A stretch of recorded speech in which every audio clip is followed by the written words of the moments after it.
বিসমিল্লাহির রহমানির রহিম। গত টিউটোরিয়ালে আমরা দেখছিলাম নাউনের ক্লাসিফিকেশন সম্পর্কে। আমরা জেনেছিলাম আসলে নাউন গণনার দিক দিয়ে দুই প্রকার, কাউন্টেবল নাউন এবং আনকাউন্টেবল নাউন। কাউন্টেবল নাউন অর্থাৎ যেটি আমরা গণনা করতে পারি, এবং আনকাউন্টেবল নাউন মানে যেটি আমরা গণনা করতে পারি না।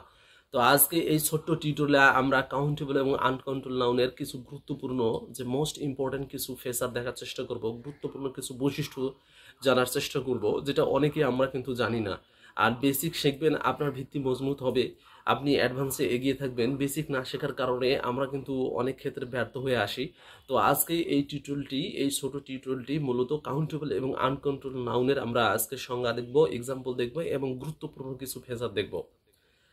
তো আমরা ক্লাসটা শুরু করি বা টিউটোরিয়ালটি শুরু করি। তাহলে আমরা জানি যে নাউন মূলত গণনার দিক দিয়ে দুই প্রকার, একটি হচ্ছে কাউন্টেবল নাউন আর একটি হচ্ছে আনকাউন্টেবল নাউন। কাউন্টেবল শব্দের অর্থ হচ্ছে যেটি আমরা গণনা করতে পারি, আর আনকাউন্টেবল শব্দের বাংলা অর্থ হচ্ছে যেটা গণনা করা যায় না। তো শুরুতেই আমরা জানার চেষ্টা করব হোয়াটস কাউন্টেবল নাউন বা হোয়াটস আনকাউন্টেবল নাউন। তার মানে হচ্ছে what is the countable noun and what is the uncountable noun. আসলে কাউন্টেবল নাউন কি এবং আনকাউন্টেবল নাউন কি। তাহলে কাউন্টেবল নাউন আমরা পূর্বেই জানিয়েছি, যেটা আমরা গণনা করতে পারি। এর ডিফিনিশনে বলা হচ্ছে যে a countable noun is the name of anything which can be counted by number. অর্থাৎ যে নাউনগুলো আমরা সংখ্যা দ্বারা গণনা করতে পারি, যেগুলো সংখ্যার দ্বারা গণনার যোগ্য, সেই নাউনগুলো সাধারণত কাউন্টেবল নাউন, অর্থাৎ যেটি আমরা গণনা করতে পারবো সংখ্যা দিয়ে। আর উদাহরণ আমরা দেখি যে বুক শব্দের অর্থ হচ্ছে, আমরা জানি যে বই, পেন, পেন্সিল, এগুলো কিন্তু আসলে আমরা সংখ্যা দ্বারা গণনা করতে পারি। তাহলে এগুলো কিন্তু আমাদের কি কাউন্টেবল নাউন। আর আনকাউন্টেবল নাউনের ডিফিনিশনে আমরা দেখি যে an uncountable noun is the name of anything that can not be counted by numbers and may be measured by some other unit only. তাহলে আনকাউন্টেবল নাউনের সংজ্ঞায় বলা হচ্ছে যে আনকাউন্টেবল নাউন হচ্ছে যে এমন কিছু নাউন, যে নাউনগুলো সাধারণতভাবে সংখ্যা দ্বারা গণনা করা যায় না, কিন্তু অন্য কোনো উপায়ে পরিমাপ করা গেলেও যেতে পারে। অন্য কোনো উপায়ে আমরা সেগুলো পরিমাপ করতে পারি, কিন্তু আসলে সরাসরি সংখ্যা দ্বারা গণনা করা যায় না। তাহলে আনকাউন্টেবল নাউনের ডিফিনিশনে বলা হচ্ছে an uncountable noun is the name of anything that can not be counted, যেগুলো গণনা করা যায় না, বাই নাম্বারস মানে সংখ্যা দ্বারা গণনা করা যায় না, অ্যান্ড মে বি মেজার্ড এবং পরিমাপ করা যেতে পারে, বাই সাম আদার ইউনিট অন্য কোনো উপায়ে আমরা পরিমাপ করতে পারি। আমরা যদি এক্সাম্পল দেখি, উদাহরণ দেখি, যেমন উডের বাংলা অর্থ হচ্ছে কাঠ, ওয়াটার শব্দের বাংলা অর্থ হচ্ছে জল অথবা পানি, সল্ট শব্দের অর্থ হচ্ছে লবণ। এখন উড বলতে কাঠ, একটা আমরা যদি উদাহরণ দেখি, যেমন আমরা একটু জানার চেষ্টা করি যে আমরা জানি টেবিল, আসলে টেবিল কাঠ দিয়ে নির্মিত বা কাঠ দিয়ে টেবিল নির্মাণ করা হয় বা তৈরি করা হয়। টেবিল গণনা করতে পারি, আমরা টেবিল গণনা করতে পারি, কিন্তু আসলে কাঠ গণনা করা যায় না। তাহলে কাঠ এর ইংলিশ হচ্ছে উড, এই উডে হবে আনকাউন্টেবল নাউন। তাহলে আমাদের সর্বশেষে যেটা বলতে হয়, কাউন্টেবল নাউন বলতে যেটা আমরা গণনা করতে পারি, আর আনকাউন্টেবল নাউন মানে যেটা আসলে আমরা গণনা করতে পারি না, সংখ্যা দ্বারা গণনা করা যায় না। এবার আমরা গুরুত্বপূর্ণ কিছু মৌলিক পার্থক্য দেখার চেষ্টা করব। এগুলো না জানার কারণে আমরা অনেক ক্ষেত্রে ব্যর্থ হয়ে আসি, বিভিন্ন ক্ষেত্রে আমরা ব্যর্থ হই, এবং অনেকে আমরা কিন্তু এই বিষয় সম্পর্কে অবগত নই। তো কাউন্টেবল এবং আনকাউন্টেবল নাউনের মধ্যে কিছু পার্থক্য, মৌলিক কিছু পার্থক্য আমাদের জানা অত্যন্ত দরকার, খুবই গুরুত্বপূর্ণ। তো এখানে আমরা আজকে 4টি পার্থক্য জানার চেষ্টা করব। নাম্বার 1, অর্থাৎ কাউন্টেবল নাউন এবং আনকাউন্টেবল নাউন দুটোর মধ্যে আমরা পার্থক্য খুঁজে দেখার চেষ্টা করব। তো নাম্বার 1 হচ্ছে কাউন্টেবল নাউনের পূর্বে আর্টিকেল বসে। আমরা জানি যে আর্টিকেল শব্দের অর্থ হচ্ছে পদাশ্রিত নির্দেশক, এ এন্ড ডি কে আমরা জানি সাধারণভাবে আর্টিকেল বলে, কিন্তু এ এন্ড ডি নয়। আসলে আর্টিকেলের সংজ্ঞায় যেটা বলা হয় যে ওয়ার্ড বা যে শব্দ নাউনের পূর্বে বসে, নাউন নির্দিষ্ট না অনির্দিষ্ট এটাকে বোঝায়, অর্থাৎ নাউনের নির্দিষ্টতা এবং অনির্দিষ্টতা বোঝায়, তাকে সাধারণতভাবে আর্টিকেল বলে। আবার আমরা সাধারণভাবে বলি যে এ এন্ড ডি কে কি বলা হয়, আর্টিকেল বলা হয়। আর্টিকেল সম্পর্কে আমরা পরবর্তী টিউটোরিয়ালে বিশদভাবে আলোচনা করাবো ইনশাআল্লাহ।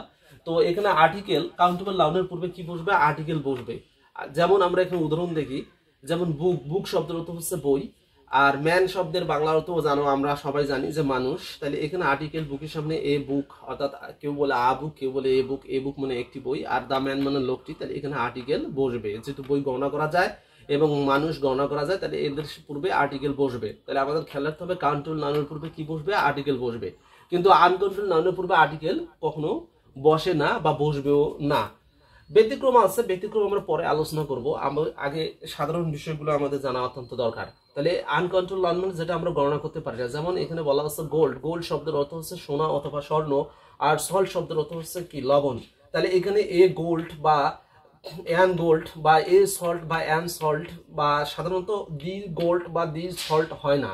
সাধারণত যে আর্টিকেল বসে না আনকন্ট্রোল নাউনের পূর্বে, দি বসে অন্য ক্ষেত্রে, বিশেষ ক্ষেত্রে দি বসতে পারে, সেটা পরবর্তীতে আমরা দেখব। ওগুলো হচ্ছে ব্যতিক্রম, ওগুলো পরবর্তীতে দেখব। বিশেষ কিছু নিয়মের ক্ষেত্রে ওগুলো প্রযোজ্য হয়, কিন্তু সাধারণভাবে আনকন্ট্রোল নাউনের পূর্বে কোনো আর্টিকেল বসবে না।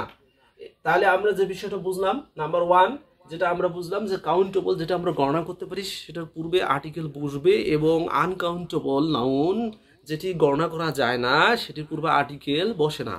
এবার আমরা দেখব 2 নম্বর আমরা বৈশিষ্ট্য দেখব যে কাউন্টেবল নাউনের পূর্বে সংখ্যাবাচক শব্দ বসে, সংখ্যাবাচক শব্দ বসে, কিন্তু আনকাউন্টেবল নাউনের পূর্বে সংখ্যাবাচক শব্দ বসে না। আমরা কিছু এক্সাম্পল দেখি, তাহলে বিষয়টা আমাদের কাছে ক্লিয়ার হবে, পরিষ্কার হবে। যেমন এখানে পেন, পেন বলতে কলম বুঝাচ্ছে, পেনের শেষে এস আছে পেন্স, এখানে সামনে সংখ্যাবাচক শব্দ টু ব্যবহার করা হচ্ছে, যে টু পেন্স এর বাংলা অর্থ হচ্ছে 2টি কলম, আর এখানে 3 বয়েজ মানে হচ্ছে 3টি বালক বা 3টি ছেলে বোঝাচ্ছে। তাহলে এখানে বয়েজ এটা হচ্ছে কাউন্টেবল নাউন, এটার পূর্বে সংখ্যাবাচক শব্দ 3 ব্যবহার হচ্ছে। এখানে পেন্স বলতে কলমগুলো, এখানে কয়টা কলম বোঝাচ্ছে? 2টি কলম বোঝাচ্ছে। তাহলে এটার পূর্বে সংখ্যাবাচক শব্দ বা ওয়ার্ড হচ্ছে টু ব্যবহার করা হচ্ছে। তাহলে আমাদের খেয়াল রাখতে হবে কাউন্টেবল নাউনের পূর্বে সংখ্যাবাচক কি বসে? শব্দ বসে, কিন্তু আনকাউন্টেবল নাউনের পূর্বে সংখ্যাবাচক শব্দ বসে না। যেমন আমরা যদি এক্সাম্পল দেখি যে এখানে নিউজ, নিউজ শব্দের অর্থ হচ্ছে সংবাদ বা বার্তা বা খবর, যেটাই আমরা জানি না কেন। তাহলে এখানে যদি আমরা নিউজের পূর্বে বা আগেই 5 ব্যবহার করি, 5 বলতে সংখ্যাবাচক শব্দ বোঝাচ্ছে। তারপর হচ্ছে ওয়াটার শব্দ জল অথবা পানি, এটার পূর্বে যদি সংখ্যাবাচক শব্দ বা ওয়ার্ড 10 ব্যবহার করি, তাহলে এগুলো কিন্তু ভুল হবে, এটা হবে ইনকারেক্ট, এগুলো রং হবে, ভুল হবে। ওয়াটারের পূর্বে কখনো 10 ব্যবহার করা যাবে না, বা কোনো সংখ্যাবাচক শব্দ বা ওয়ার্ড ব্যবহার করা যাবে না। আবার নিউজের পূর্বে কখনো কিন্তু 5, 6 এরকম সংখ্যাবাচক ওয়ার্ড বা শব্দ ব্যবহার করা যাবে না। যদি ব্যবহার করা হয় তাহলে সেটি হবে ইনকারেক্ট বা ভুল হবে। তাহলে দ্বিতীয় নম্বর যে বৈশিষ্ট্য বোঝার চেষ্টা করলাম সেটা হচ্ছে কাউন্টেবল নাউনের পূর্বে সংখ্যাবাচক ওয়ার্ড বা শব্দ ব্যবহৃত হয়, এবং আনকাউন্টেবল নাউনের পূর্বে সংখ্যাবাচক কোনো শব্দ বা ওয়ার্ড ব্যবহৃত হয় না। এবার আমরা 3 নম্বর বৈশিষ্ট্য জানার চেষ্টা করি যে প্লুরাল ফর্ম হয়, অর্থাৎ কাউন্টেবল নাউনের প্লুরাল ফর্ম হয়। সিঙ্গুলার শব্দের অর্থ হচ্ছে একবচন, আর প্লুরাল শব্দের অর্থ হচ্ছে বহুবচন। সিঙ্গুলার এর বাংলা অর্থ হচ্ছে একটি অথবা একটা বোঝায়, আর প্লুরাল শব্দের অর্থ হচ্ছে একের অধিক বোঝায়, 2, 3 ততোধিক, অর্থাৎ অনেকগুলো বোঝালে সেটাকে বোঝা হয় প্লুরাল।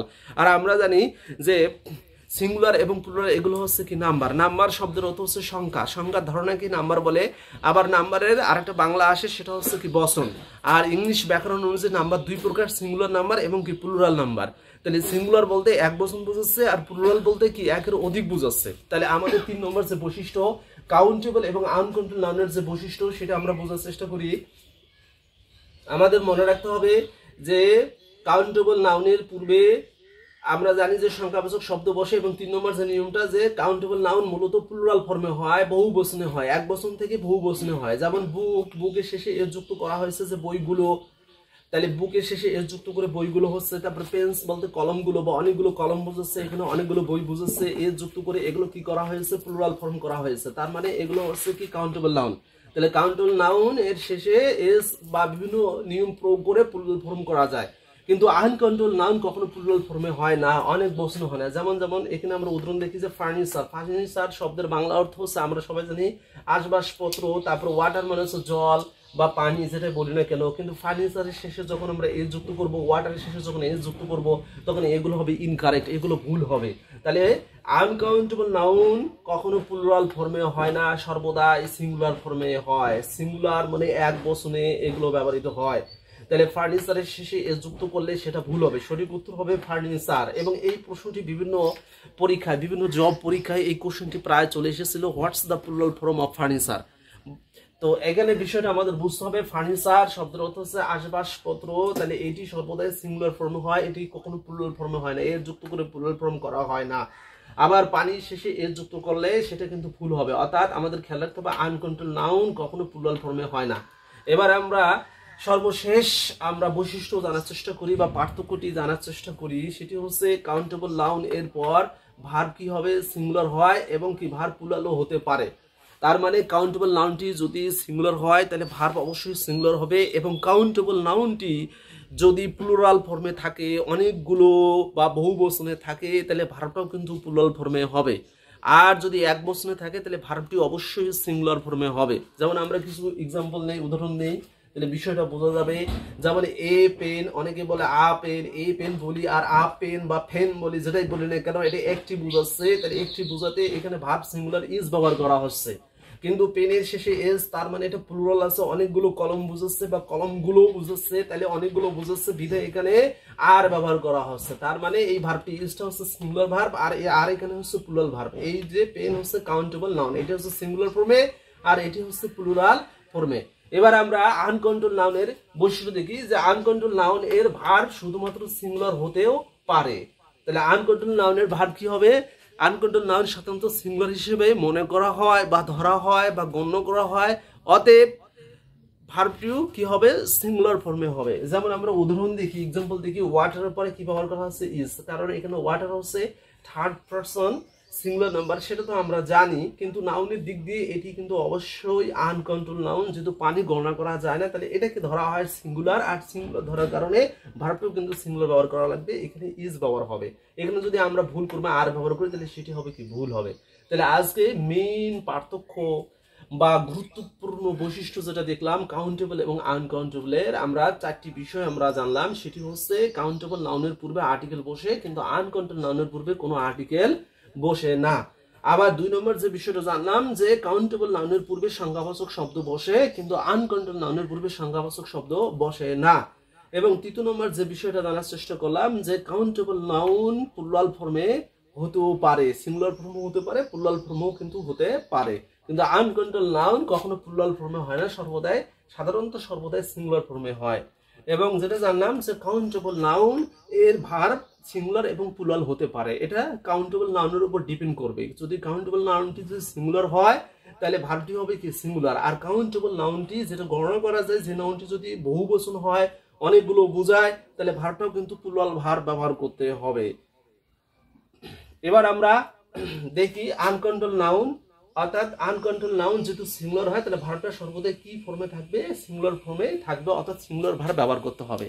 তাহলে আজকে আমরা কাউন্টেবল এবং আনকাউন্টেবল নাউনের আমরা ডিফিনিশন সম্পর্কে জানার চেষ্টা করলাম এবং বেসিক কিছু পার্থক্য জানার চেষ্টা করলাম। এটি কাউন্টেবল এবং আনকাউন্টেবল নাউনের বেসিক টিউটোরিয়াল। এরপরে আরো কিছু গুরুত্বপূর্ণ আমরা কাউন্টেবল এবং আনকাউন্টেবল নাউনের বৈশিষ্ট্য সম্পর্কে জানার চেষ্টা করব, যে বৈশিষ্ট্যর আলোকে, যে নিয়মের আলোকে বিভিন্ন পরীক্ষায়, বিভিন্ন চাকরির পরীক্ষায়, একাডেমিক থেকে শুরু করে জব ওয়ার্ল্ড পর্যন্ত, অর্থাৎ জবের চাকরি পর্যন্ত বিভিন্ন ক্ষেত্রে যে প্রশ্নগুলো এসেছিল সেগুলো সমাধান করার চেষ্টা করব ইনশাল্লাহ।